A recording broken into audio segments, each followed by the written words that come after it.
Fala galera que está acompanhando a gente aqui pelo canal do Armando. A primeira coisa que eu vou falar para vocês é a respeito do projeto Agora Eu Sou Unifor. A gente está aqui representando a equipe vermelha. Não vou especificar tudo aqui para vocês, mas entrem no nosso Instagram, Equipe Vermelha Unifor. A gente está arrecadando dinheiro para comprar fralda geriátrica.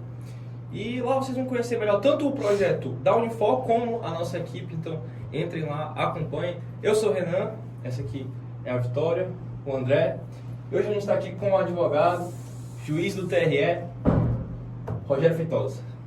O senhor quer fazer mais alguma... Um prazer estar aqui participando aqui dessa gincana da Unifor. Agora sou Unifor e aqui junto com a equipe vermelha vamos aqui hoje responder aqui as perguntas e colaborar aí com a gincana da Unifor.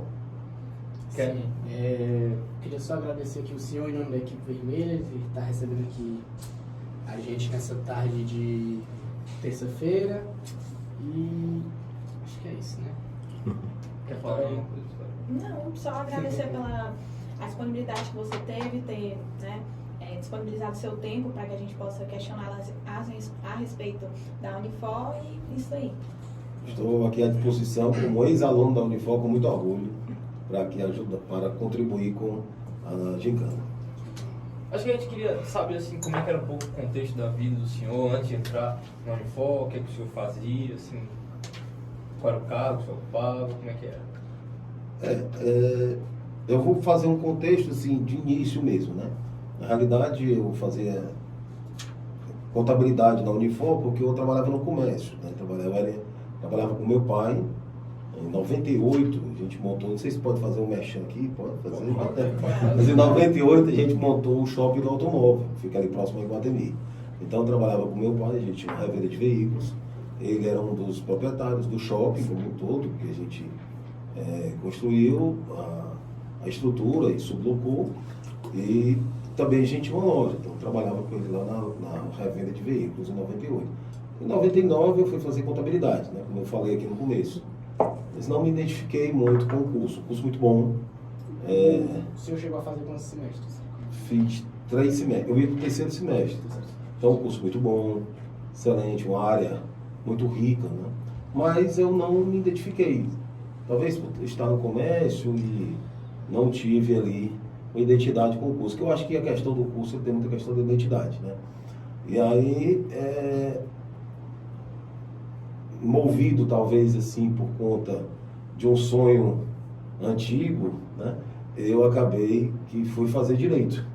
Então em 2000 eu entrei na Faculdade de Direito, aproveitei alguns créditos do curso de Contabilidade. Em 2003, no meio do ano, eu me formei, então foram em 4 anos. E a Unifor foi muito importante para mim, muito importante porque como eu trabalhava, né, trabalhava de manhã e de tarde, eu não tive tempo de estagiar. Então eu não fiz nenhum estágio. Não tinha contato com o processo nenhum. E na Unifor foi muito importante, por quê? Porque a primeira vez que a Unifor implantou o estágio de prática jurídica foi exatamente quando eu me formei, que foi o famoso APJ, né?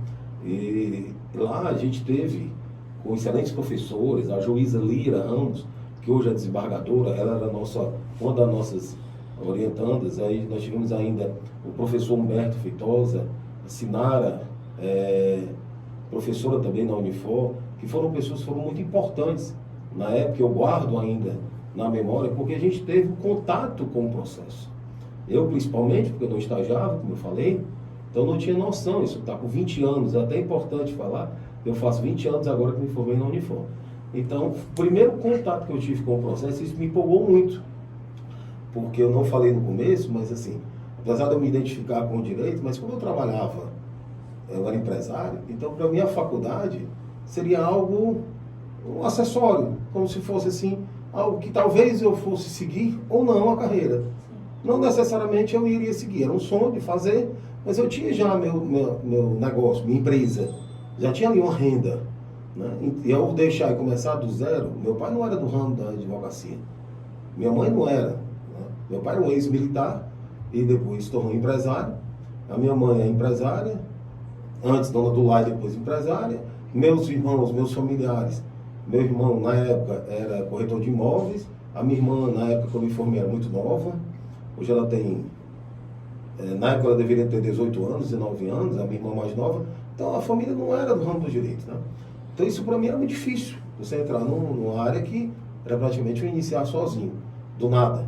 E mesmo assim, tive essa oportunidade. Devo muito ao Unifor. Ainda hoje, depois de 20 anos de formado, eu me lembro dos aprendizados da Unifor.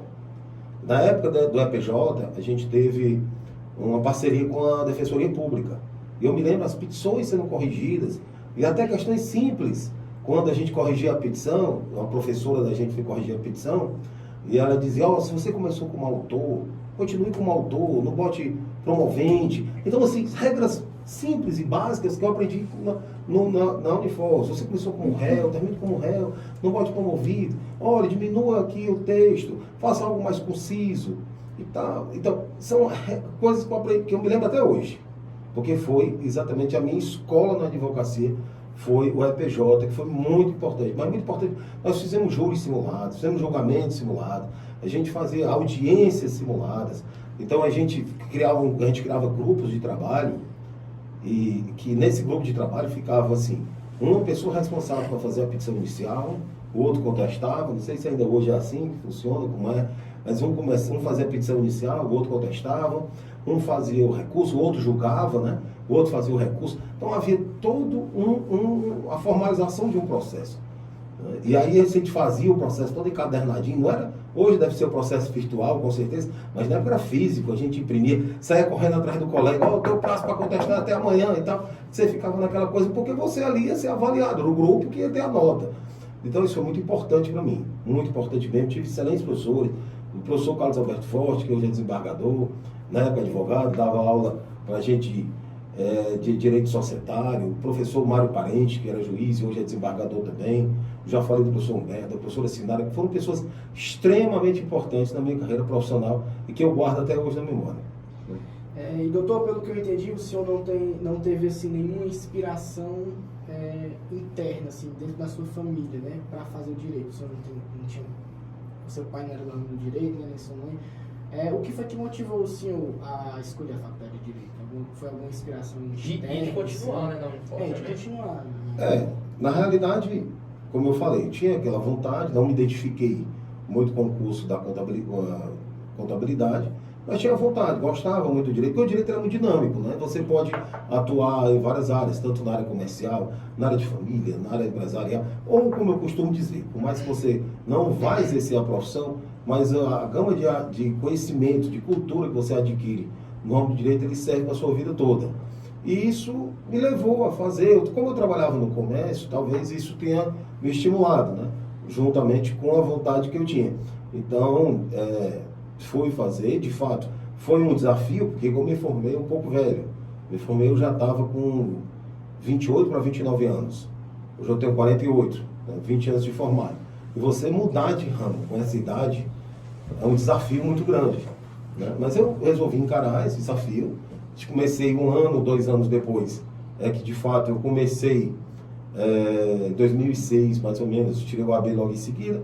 Em 2006 foi que eu comecei a advogar e, graças a Deus, está dando certo, né? Posso dizer que deu certo, não, porque a gente ainda tem muito a aprender ainda. E você diria que a Unifor foi um diferencial na sua vida? Foi. O fato de ter estudado na Unifor foi realmente um diferencial na sua carreira? Foi muito importante, como eu falei, principalmente no meu caso em específico, eu acho que foi de muita gente, mas o meu caso em específico, porque como eu falei no começo, eu não tive tempo de estagiar. Sim. Então isso para mim era muito novo, então o processo era muito novo, era de muita novidade, né? Porque quando você vê a parte teórica e vai para a parte prática, é totalmente diferente. Né? Então eu não tinha, como eu não estagiava em escritório, eu não tinha aquela vivência de estar dentro de uma defensoria, ou de estar numa procuradoria de justiça, ou do Estado, ou dentro do fórum estagiando. Quando você vai, de fato, pegar o processo pela primeira vez, você vê muita novidade. Então, ali, para mim, quando eu já saí da Unifor, eu me lembro, eu dizia, não é assim não, porque eu aprendi no EPJ que era diferente. Então, ou seja, eu aprendi mesmo. A gente fez simulações de processo como se o processo real fosse. Né? Como eu falei aqui no começo, nós tínhamos equipe, a sala era formada aqui por, vamos dar um exemplo, 50 alunos, e a gente formava uma equipe de 5 alunos, e aí essa equipe, um era um juiz, um outro era um promotor, o outro era um advogado, o outro era um defensor, e ali a gente formalizava o processo. E a gente aprendeu mesmo ali o básico da coisa, para a gente ter noção como é que a coisa funcionava. Isso foi uma iniciativa da Unifor, a parceria que ela fez com a Defensoria. Fiz várias audiências na época da Defensoria de Conciliação, a gente fazia a petição inicial ou contestava. E fazia também a audiência junto, acompanhado com o defensor público. Foi uma experiência muito rica, que me deu, que além de me dar a noção inicial, ajudou muito mais, porque eu criei, como diz o outro, criei gosto pela coisa, né? A gente se animou ali com aquela experiência da Unifor. Então, tenho muito a agradecer. Talvez, se a Unifor não tivesse me dado esse suporte, possivelmente tivesse nem entrado, porque você ia ser... A novidade eu ia viver na prática, e talvez a dificuldade, como eu não tinha ninguém na área, talvez fosse desestimulante. Então, eu já vi, disse, olha, isso é legal, a gente mexer aqui com o processo, fazer a petição, você formalizar e materializar o direito das pessoas, defender alguém. Então, isso foi muito bom. E assim, já dentro da universidade, quais foram os programas que você falou dessa... Que é basicamente uma simulação de júri, né? O senhor estava falando. Júri, julgamentos em geral, né? Quais foram os programas assim, que fez que dentro da universidade, você já se diferenciasse? Para sair já para o mercado de trabalho, já sabendo de muita coisa, assim? Não, foi essa vivência mesmo. Foi um aprendizado que a gente teve com essa experiência do EPJ, né? Isso foi muito importante para a gente já dali sair e já ter a dimensão, noção de como é que era um processo, como é que se portava numa audiência, isso é muito importante, né? Por exemplo, se eu não tivesse, volto a dizer, vou repetir, essa experiência, eu sairia dali com muita dificuldade. E volto a dizer, talvez nem entrasse no ramo, porque a gente sabe que você, quando é levado ao mercado de trabalho, é uma competição muito grande e você é colocado à prova todo dia, e aí você, muitas vezes, sem ter o mínimo, e tendo só a teoria, você ia sofrer muito. Então, essa prática que eu tive ali durante um ano foi muito importante. Muito importante mesmo. Agradeço muito à Unifor essa experiência que eu tive na época. E esse processo de, assim, ter construído uma base considerável ali durante o período na Unifor do direito e ter passado para o mercado de trabalho, já vai advogando já no começo? Já. No começo, como toda advocacia é difícil, a gente começa iniciando com causas pequenas, obviamente. Você mas na área criminal já? Não. Começo era clínico geral, né? Quando você não começa como advogado, você não escolhe a área, não. A área vai escolhendo depois. Né? Quando você começa, você vai na área trabalhista, você só não vai na área tributária, porque assim você não consegue, né? Mas você vai na área trabalhista, vai na área de família, você vai na área do consumidor, aparece muita coisa, e como eu era ligado ao comércio, apareceu muita demanda dessa área, né? E aí você vai nisso, depois aparece uma outra área, e depois você vai se encaixando em algum ramo, isso é natural. Porque assim, na faculdade, vocês estão no primeiro semestre, aí vocês vão olhar que, com o decorrer, vocês vão gostando e se identificando com a área, e às vezes depois muda para outra, e isso aí vai até depois volta, diz, eu não gostei muito, gosta da outra. Isso aí eu acho que a área vai depender muito da pessoa, da sua formação, do que você vai gostar de atuar no futuro, e você vai encaixando, né? Mas quando você se forma, você quer ganhar o dinheiro, quer experiência, quer tudo, você vai para toda a área, né? Depois é que você vai se especializando. Mas aí já começou como advogado ali, trabalhando em escritório. Como é que foi no começo, assim, um escritório de alguém? Comecei, né, em 2000, me formei em 2003, tirei o AB logo em seguida. Em 2006 foi quando eu me desvinculei mesmo da empresa do meu pai. O senhor continuou trabalhando na empresa? Continuei porque eu tinha um negócio, tinha uma empresa, a gente tinha revenda de veículos, não podia me desvincular da noite pro dia. Mas o senhor chegou a ficar na parte jurídica da empresa? Não, porque na realidade a parte jurídica da gente não demandava você ter assim grandes atuações, porque eram algo muito pontuais, que você resolvia ali esporadicamente. Então, mas eu fiquei ainda na parte comercial, não fiquei ainda na parte jurídica. Até porque também não confiava, né? Não vou botar no recém-formado, né? Então deixava para os mais experientes. Então, você começa ali atuando, e depois eu fui atuar com o meu sogro, que era ex-promotor de justiça, Dr. Cláudio Vitor, e advogado e ex-professor da Unifor. E foi muito bom, e ele dizia, você teve uma base muito boa, porque estudou na Unifor, e eu fui professor lá por mais de 10 anos e conheço todo o empenho e todo o acolhimento da Unifor, que é importante, que a gente sempre teve ali na Unifor, com os professores que eu falei, que hoje são pessoas que eu tenho contato na advocacia, que eram pessoas extremamente solícitas. O professor Antônio Carlos Fernandes era o pai de todos, né? Então, pessoas extremamente solícitas, que estavam ali para ajudar a gente 24 horas que a gente precisava, sempre com a demanda. Quando eu estava saindo da Unifor, novos professores vieram, que também sempre professores, pessoas hoje que eu conheço da advocacia, mas que atuam lá na Unifor. Então,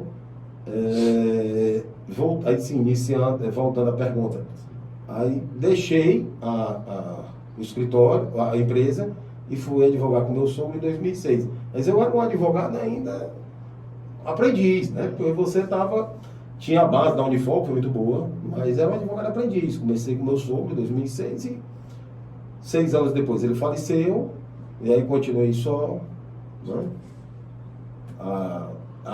Eu hoje estou mais na área criminal, né? Que é a área que mais eu me identifiquei.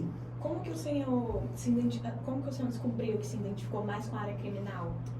Na realidade, a gente é uma área que, como eu falei, né? Quando você se forma, você tem ali todas as áreas do direito para atuar. Essa é uma vantagem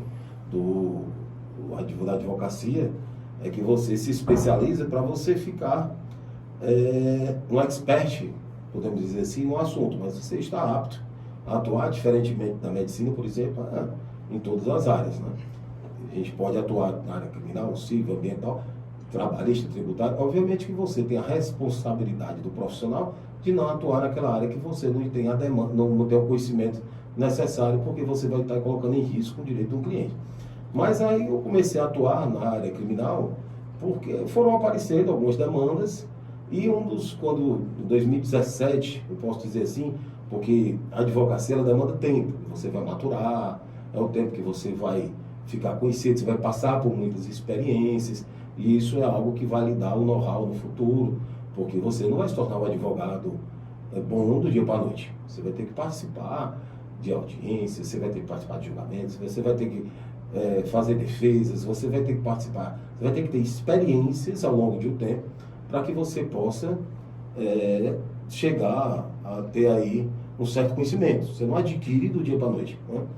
Então, depois de alguns anos, em 2017, né, eu comecei a advogar mesmo em 2006, 2017, eu tive, ou seja, 11 anos depois, né? Exatamente. Eu tive umas atuações que de 2017 para cá, que foram muito importantes. A gente teve mudanças de jurisprudência que nós construímos no Tribunal de Justiça. Nós tivemos várias teses que foram reconhecidas em tribunais superiores, e isso foi algo que veio a cada dia, né, mais e mais, trazendo a gente para a área criminal. Algo que me orgulha muito, e eu tenho como cartão de visita, que eu já concorri 2 vezes ao Tribunal Regional Eleitoral, na vaga de jurista, que é a vaga destinada aos advogados. E a gente é votado pelo Tribunal de Justiça, né? Antes 43/12, hoje 53. Então a gente é votado por toda a Corte Estadual. Então algo que muito me orgulha foi um habeas corpus julgado pelo STJ, é o HC 411/406, e que nós tivemos a atuação e mudamos a jurisprudência do tribunal no que se refere à supressão de instância em habeas corpus. Hoje, para você impetrar um habeas corpus perante o tribunal, não há mais necessidade de você requerer a revogação da prisão preventiva como condição para análise do habeas corpus. Isso antes era uma condição.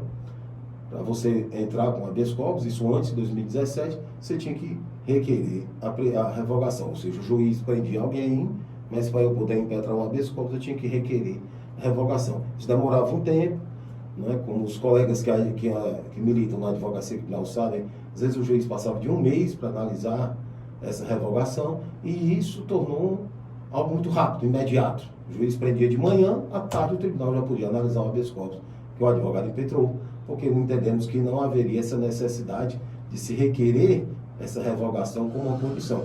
Foi algo que eu tenho como cartão de visita, me orgulho muito porque as 3 câmaras criminais alteraram o entendimento, e isso foi uma das primeiras teses que mais e mais fortificaram a atuação da gente na área criminal. Várias outras teses, como a gente também sustentou em um caso concreto, a possibilidade da revisão criminal antes do trânsito em julgado, com base na possibilidade que o Supremo entendeu, na época ainda, em 2018, se eu não me engano, o Supremo entendeu da execução da pena antes do trânsito em julgado. Então nós pegamos o Supremo entendeu que se alguém tivesse sido condenado em segunda instância, confirmação, né, condenado em primeira instância e confirmado em segunda, já poderia imediatamente executar a prisão, executar a pena, já poderia ser preso. E aí nós pegamos uma situação, mesmo se a pessoa tivesse recorrido às instâncias superiores, e nós pegamos uma situação em que a pessoa tinha recorrido ao STJ, ao Supremo, condenado em segunda instância pelo TRF, mas o fato era atípico, foi considerado atípico pelo Supremo.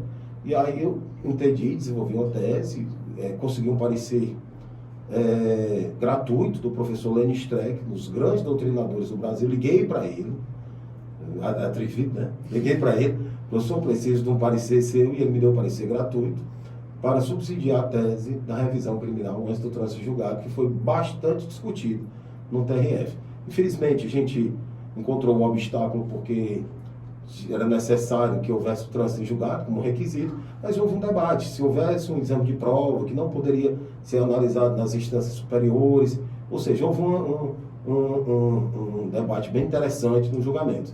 Então, são atuações que foram, a cada dia, levando a gente, e a gente foi abraçando mais e mais a advocacia criminal, né?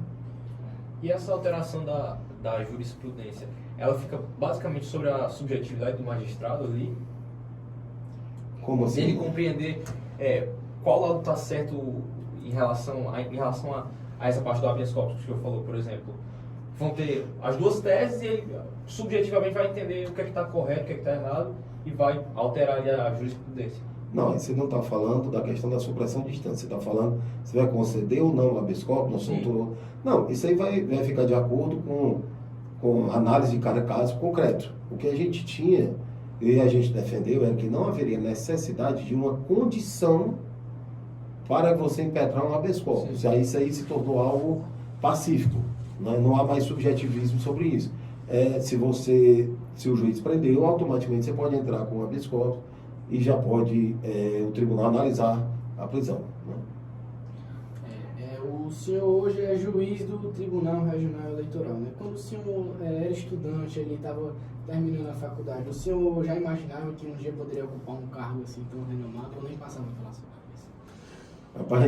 Quando a gente está estudante, a gente pensa que pode ocupar tudo, né?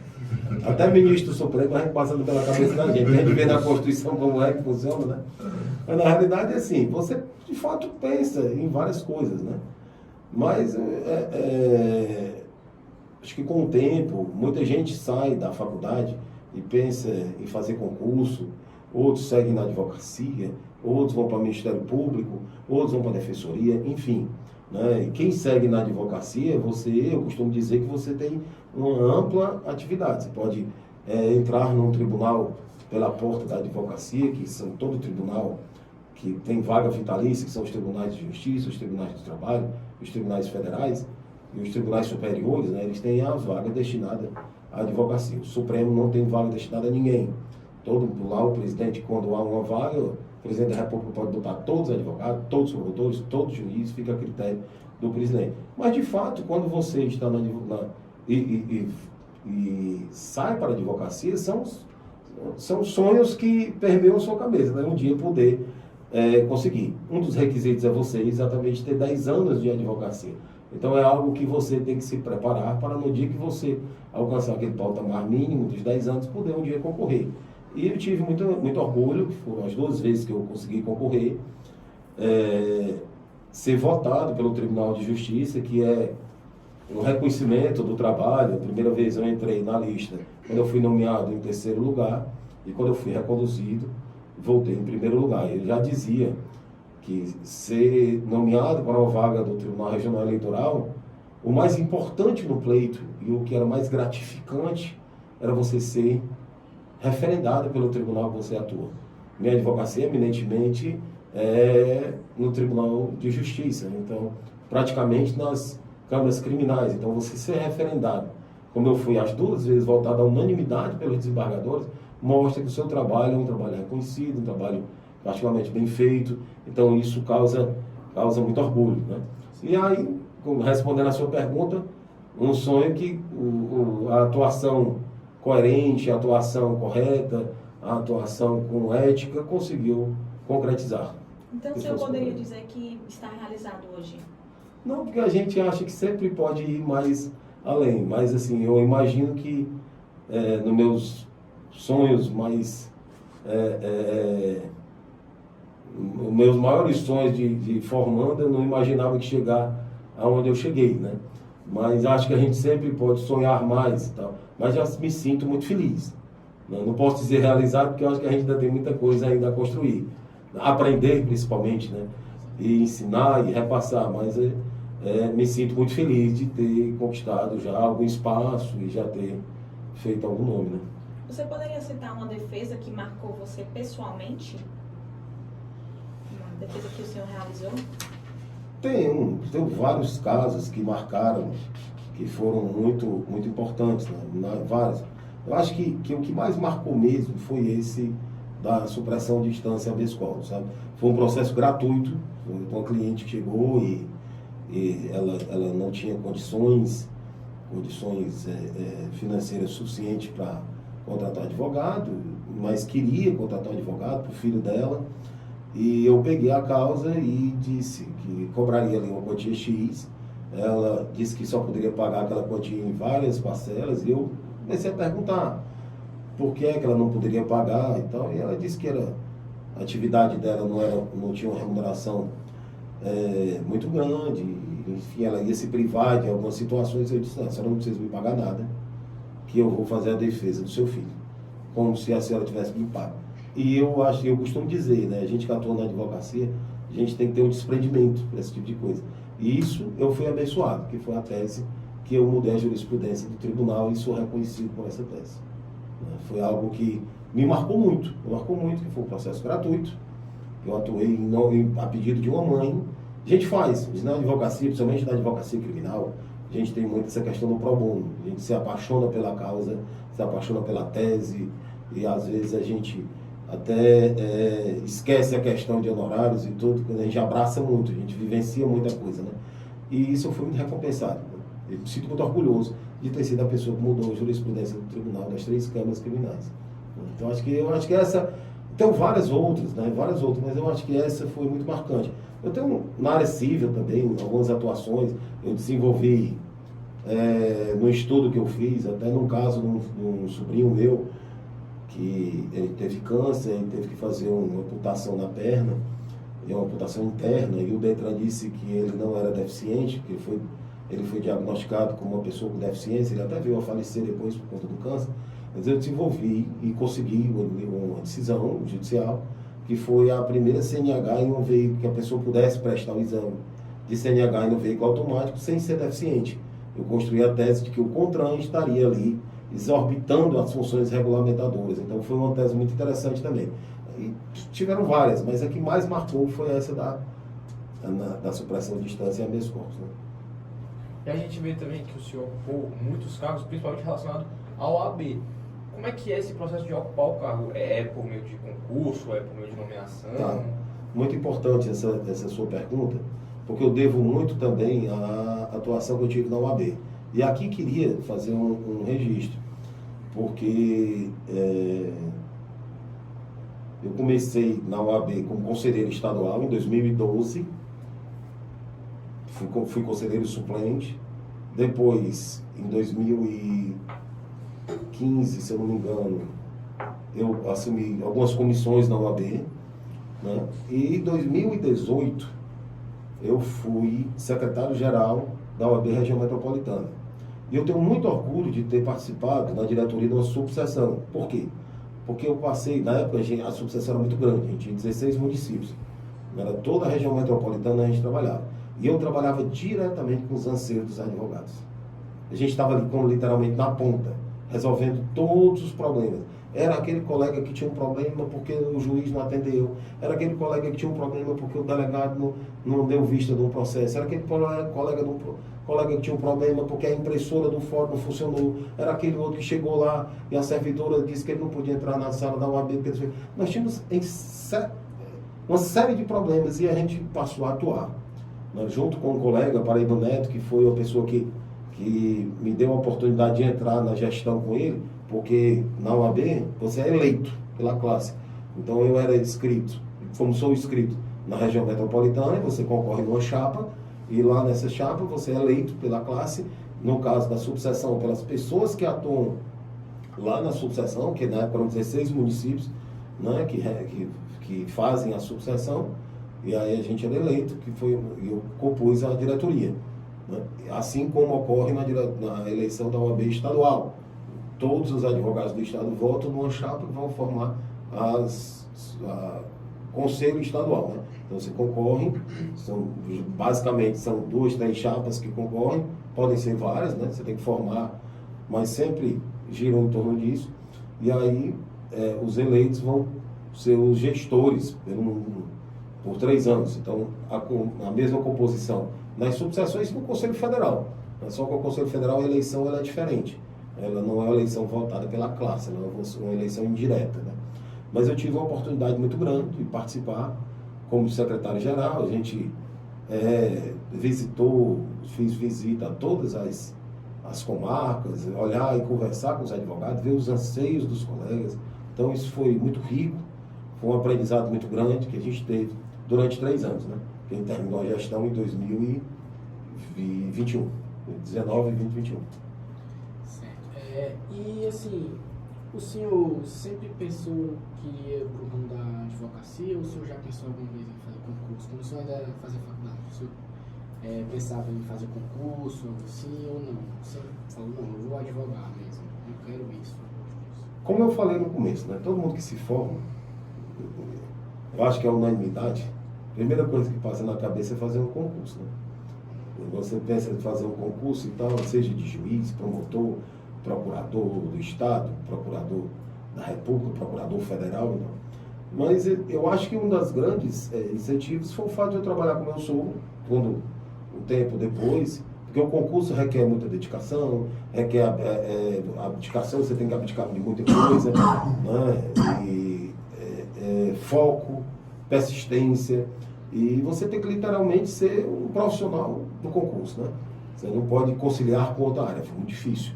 E eu, como já tinha empresa, então para concurso ficava complicado. E quando eu fui advogar com meu sogro, eu vi, como eu falei no início, né, aí a riqueza da advocacia, o que pode. Porque o que sempre me encantou na advocacia, e me encanta até hoje, é o fato de que você pode atuar do processo da primeira instância até o Supremo. Né? E as outras áreas lhe limitam mais.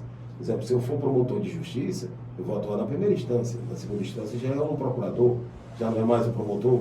Se eu for um juiz, eu vou só proferir a sentença e vou atuar na primeira instância. Segunda instância já são desembargadores, ou seja, quem vão atuar são outros atores. O advogado ele pode continuar no processo e em todas as instâncias, né? Então, isso é algo que empolga muito. A advocacia ela tem suas dificuldades, você não tem salário, você não tem férias, você não tem 13º, mas você tem a oportunidade de pegar uma causa e você ganhar os honorários relativamente bons, ou seja, você tem que a advocacia você tem que saber que ela é uma empresa. Então você tem que ter ali o seu caixa, você tem que ter uma projeção de recursos para suas despesas, e isso, né, é interessante que você tem como atuar de forma mais livre, mas sempre com essa consciência, né? Porque você não vai ter aquele salário todo mês, você vai ter que se programar financeiramente, mas você tem uma ampla atividade, né? A advocacia ela lhe traz essa liberdade. Né? E eu acho que uma das coisas que os professores do primeiro semestre mais falam pra gente é pra gente começar a se expor e de fato ter que falar para desenvolver a oralidade. O senhor vem aqui e comenta que já apresentou diversas teses, que conseguiu mudar algumas jurisprudências. Para o senhor, se o senhor pudesse dar uma dica pra gente, primeiro semestre, uma dica em relação à oralidade. Como falar melhor, como se apresentar melhor, qual seria? É uma pergunta bastante interessante, porque eu noto que existe muito ainda hoje, mesmo com os advogados, o advogado que faz audiência, o advogado que não faz audiência, o advogado que faz sustentação oral, o advogado que não faz a sustentação oral. Isso aí você vai decorrer com o seu perfil. Às vezes tem um advogado que é mais do escritório, que é mais aquele de desenvolver as teses, que é um advogado que gosta mais de tratar com o cliente, mas que não gosta de fazer audiência, porque a audiência, ele acha que a audiência é algo que pode aparecer uma situação inusitada de uma hora para outra e ele não está ali preparado para resolver, ou então tem que falar, porque muitas vezes você está preparado para uma audiência. Por isso que eu digo, o advogado você tem que estar preparado para todos. Você vai para uma audiência e o juiz, ao final da audiência, é comum de dizer, eu vou abrir prazo para apresentação de memoriais. Mas tem juiz que diz, não, vai ter que ser aqui agora oral. Então tem advogado que já prefere ficar mais na parte do escritório, e vários escritórios também necessitam disso, de aquela pessoa que vai dar o suporte aqui e aquela outra pessoa que vai atuar perante os tribunais, perante os fóruns e tal. Mas assim, a questão de fato, o advogado é conhecido muito pela sua oratória, né? Que o advogado vai expor as teses nos tribunais, a gente vê nos julgamentos dos Supremos, advogados ali na tribuna falando. Eu acho que a grande dica é você treinar mesmo, não ter vergonha, né?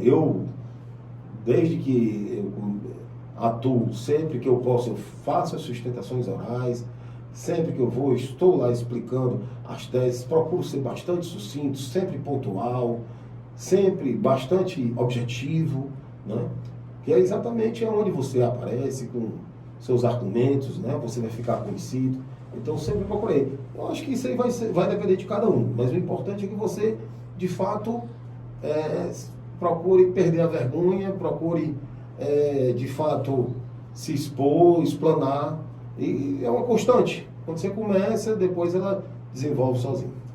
Posso fazer a pergunta? Pode. Estou aqui na produção, mas quero fazer uma pergunta. O professor, o doutor Rogério Feitosa, ele é advogado criminalista e atua no Tribunal do Júri. Eu gostaria que ele dissesse aí como é que foi a primeira participação dele no júri e por que é que ele resolveu atuar no Tribunal do Júri.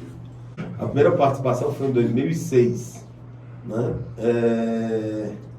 Foi num processo que até o professor Armando depois absolveu o cliente. Esse processo foi muito interessante. Teve 3 júris, né? Que a terceiro júri foi feito pelo professor Armando, né? Que eu não, na época eu não pude fazer. Sacanagem, vai parecer que eu encaminhei essa pergunta. Mas foi. Mas foi. E eu fiz o primeiro júri, o segundo júri desse processo, né? Que foi 2006. Eu me tremia todinho. Falando na frente de 7 jurados, com várias câmeras aparecendo, porque era um processo bastante badalado, como diz o outro, né? Bastante complexo, um processo que tinha muita mídia em cima dele e tal. Era um julgamento em que o réu tinha sido acusado de ter mandado matar uma pessoa, e então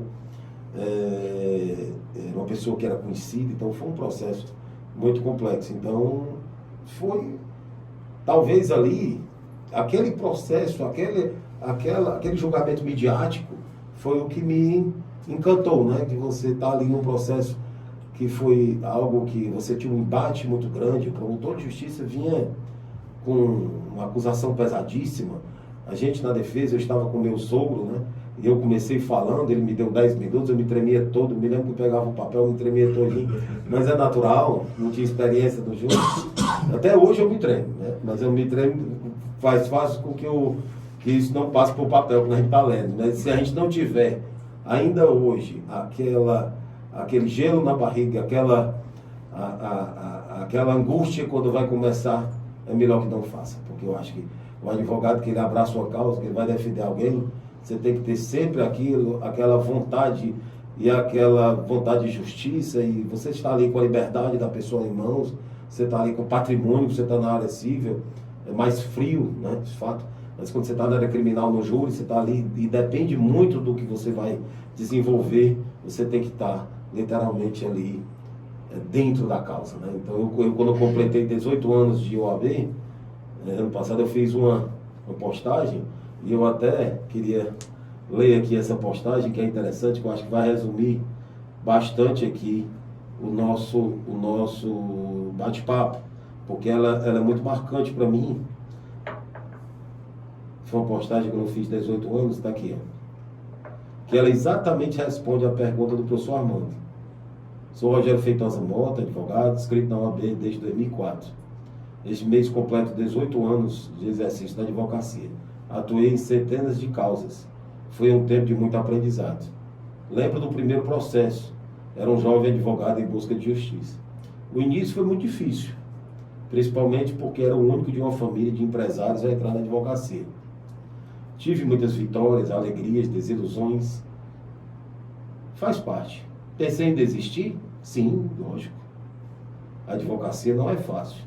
Porém, sempre tive a vontade de ser advogado e acreditava que a perseverança e o trabalho poderiam vencer. Sei que ainda tenho muito a aprender, pois a vida é uma constante, é um constante aprendizado. Porém, eu mantenho, em cada causa que eu atuo, a mesma vontade de justiça e o idealismo de um jovem advogado que fui um dia. E aqui finalizo com a célebre frase, né? Teu dever é lutar pelo direito, mas se um dia encontrares o direito em conflito com a justiça, luta pela justiça. Lutar.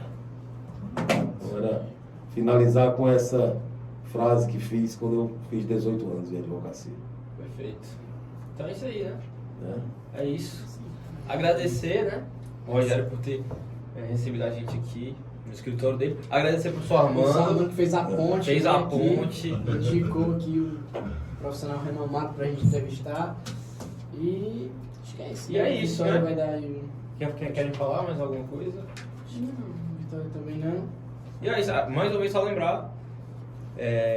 Equipe Vermelha, Unifor no Instagram. Dê uma olhada lá.